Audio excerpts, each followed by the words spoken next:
The overall dissolution reaction is AgBr, S, plus 2NH3, Ag, right-lefter puns, Ag, NH3, 2 to the power plus, Ag, plus Br to the power Ag.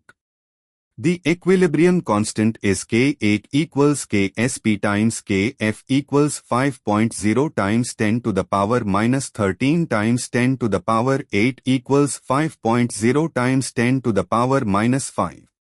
Let solubility be as equilibrium concentrations NH3 equals 0.402 S, complex equals S, Br to the power equals S. Thus S to the power 2 over 0.402 to the power 2 equals 5.0 times 10 to the power minus 5.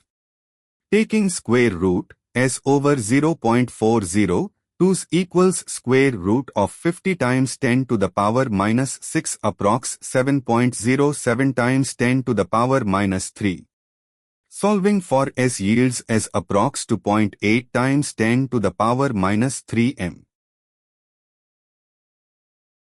The answer is A.